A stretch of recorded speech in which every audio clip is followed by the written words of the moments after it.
ये लो मैं आपको 1 करोड़ रुपए दे रहा हूं। अगर इंडियन होगा ना, वो सबसे पहले सोचेगा कि ये इंसान मुझे 1 करोड़ रुपए क्यों दे रहा है, इसका क्या मकसद हो सकता है। पाकिस्तानी सोचेगा अरे बेवकूफ है, मुझे 1 करोड़ दे दिया और पार्टी करते। एक माइंडसेट है।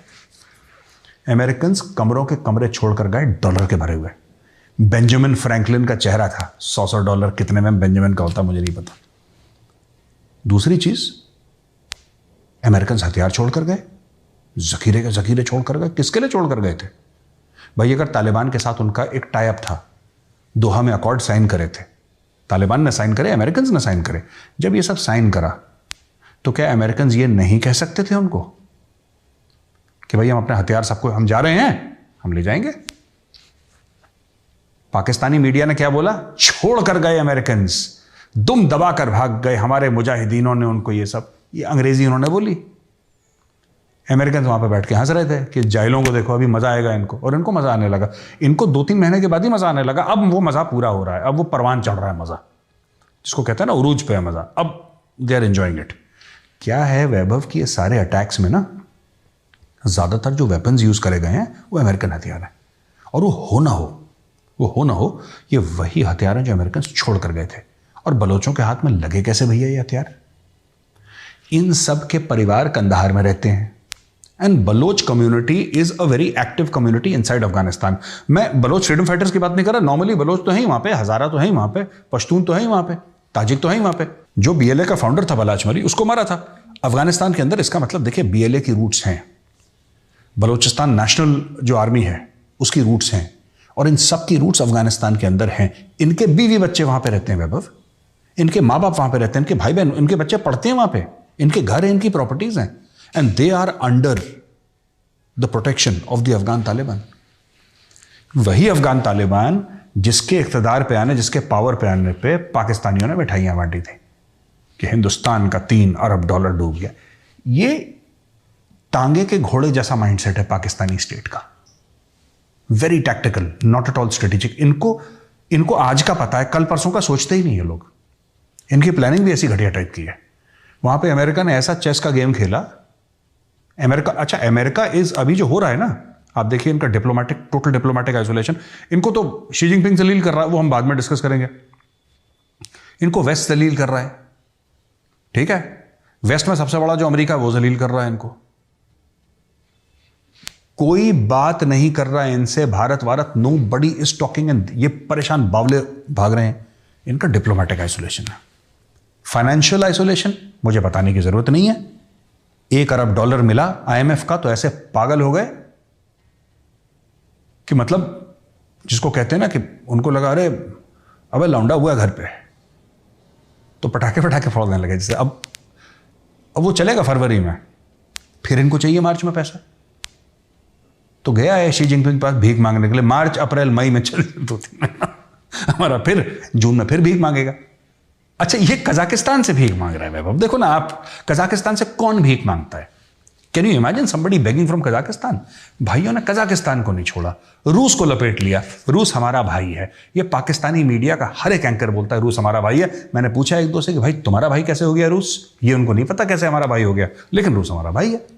मैंने बोला क्या तुमने कभी रूस को $1 का फायदा करवाया है? रूस ने तुम्हें $1 का फायदा करवाया? नहीं, रूस हमारा भाई है, क्योंकि बाय एक्सटेंशन चाइना का है तो हमारा है। इन्होंने वैसे ही लपेट लिया उसको। अच्छा खैर, we will come to that letter.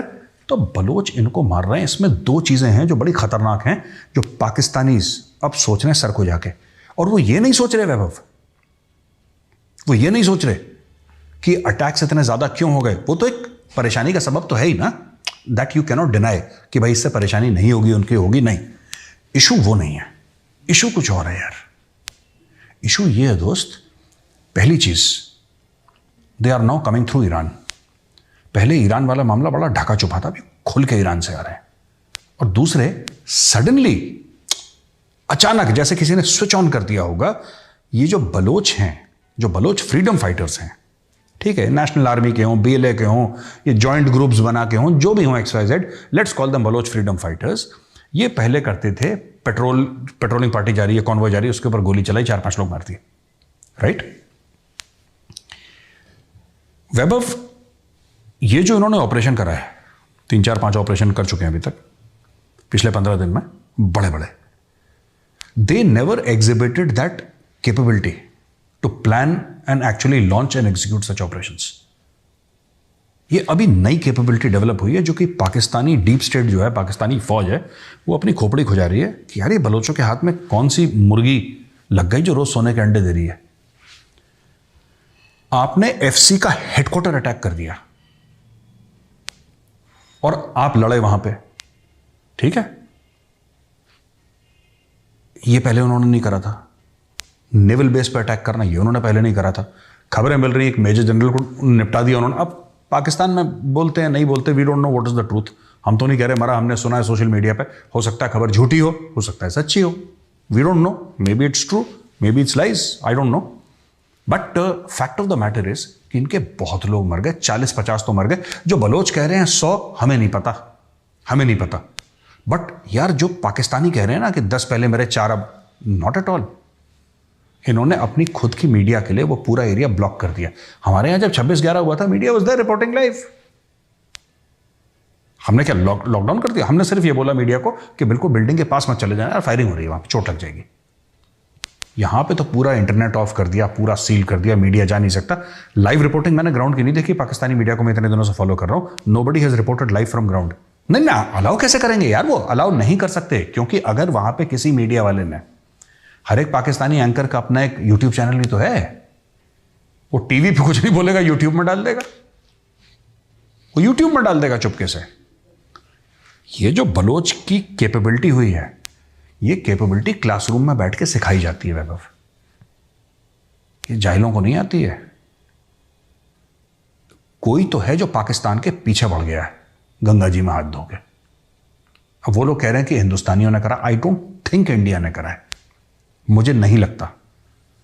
मुझे यकीन है कि इंडिया ने ये नहीं करा है, पर कोई ना कोई तो है जो बलोचों को, देखिए हौसला, जज्बा, जुनून, जोश, बहादुरी, ये तो बलोचों में डे 1 से कूट कूट के भरी थी। आज से नहीं, 10,000 साल पुरानी कौम है यार, वो अजीम कौम है।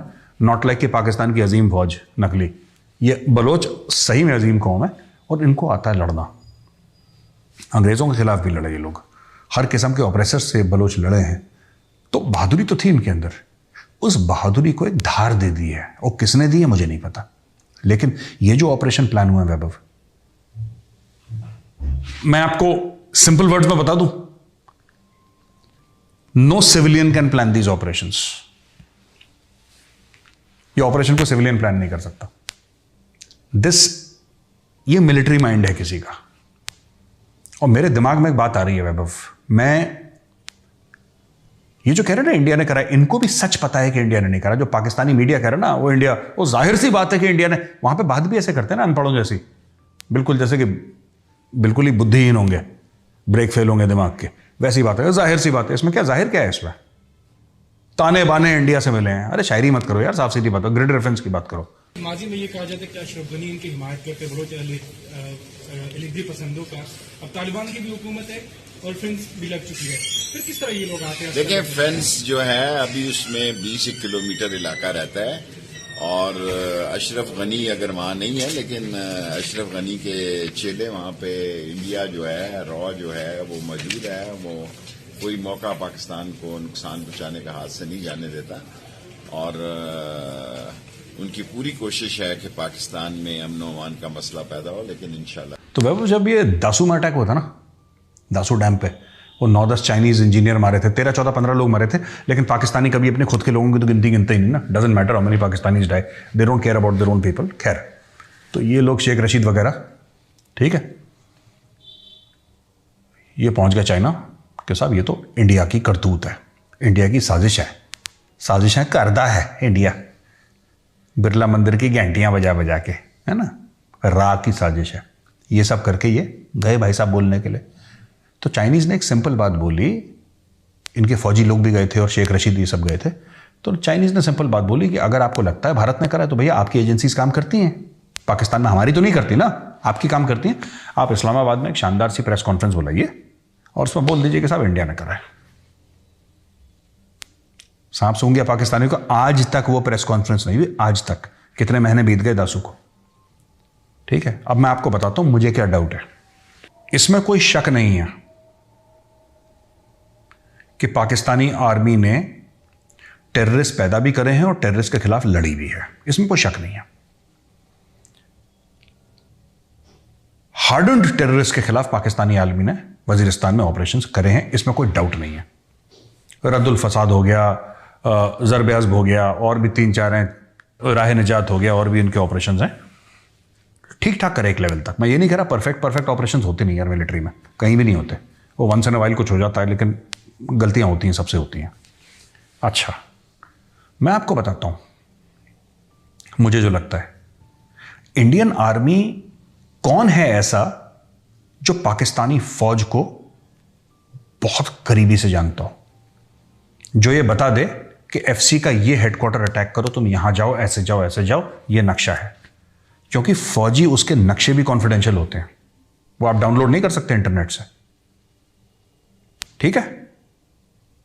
कौन है मैं आपको बताता हूं कि हो ना हो, ये पाकिस्तानी आर्मी के जो ऑफिसर्स हैं जिन्होंने फौज छोड़ दी है या वो रिजाइन कर चुके हैं, किसी भी किस्म के बलोच ऑफिसर्स,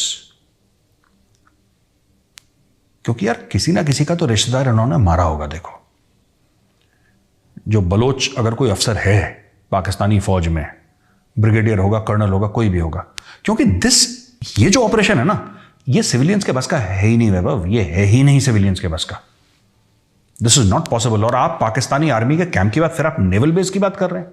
आपने नेवल बेस के अंदर घुस गए, आप पाकिस्तान एफसी के अंदर घुस गए। ये किसने बताया उसको कि तुम्हें अंदर कैसे जाना है, कैसे तुम्हें रुकना है, वहां पे तुम्हें कहां जाना है, लेफ्ट जाना है, तुम अंदर घुसोगे, हालांकि तुम्हें दाएं जाना है, बाएं जाना है, कौन बता रहा है इनको? कौन इनको ट्रेनिंग दे रहा है? ये ट्रेनिंग तो इनके पास थी नहीं पहले, 3-4 महीने के अंदर डेवलप हो गई ये training. I am surprised, I am shocked. ये मैं बता रहा हूं, वहां पे पाकिस्तान आर्मी के लोग हैं जो ये करवा रहे हैं अंदर। मैं ये नहीं कह रहा कि पाकिस्तानी आर्मी के सर्विंग लोग, या मैं ये नहीं कह रहा फॉल्स फ्लैग ऑपरेशन है, मैं बिल्कुल ये नहीं कह रहा, कतई नहीं कह रहा कि फॉल्स फ्लैग ऑपरेशन है और पाकिस्तानी आर्मी ने खुद ही कर दिया दुनिया को या इंडिया को बदनाम करना, मैं वो नहीं कह रहा। ये जेन्युइन ऑपरेशन हुआ है, ये फॉल्स फ्लैग नहीं है, ये जेन्युइन ऑपरेशन हुआ है। और पाकिस्तानी आर्मी के ऑफिसर जो रिटायर हो गए या फौज छोड़ दी है, they have left. I don't know whether there is a concept of VRS in the Pakistan army, I am not aware, but इन लोगों ने करा है ये ऑपरेशन, और किसी ने टेक्निकल गाइडेंस दिया है। ये चीजें फौज में क्लास में सिखाई जाती हैं, बैठ के स्क्वाड पोस्ट पे, क्लासरूम में सिखाई जाती हैं प्रॉपर। एक अफसर आके सिखाता है, फिर आप प्रैक्टिस करते हो उसको, फिर आप लाइव एमुनेशन के साथ प्रैक्टिस करते हो। किसी ने इनकी प्रैक्टिस कराई है। ये सिविलियंस के बस का नहीं है कि कल के बलोच हैं शलवार कमीज पहन के चले गए। और वहां पे मजीद बटालियन वाले, दे आर वेयरिंग यूनिफॉर्म्स यार, they are wearing proper disruptive pattern camouflage uniform, boots, उनका पूरी काया कल्प हो गई।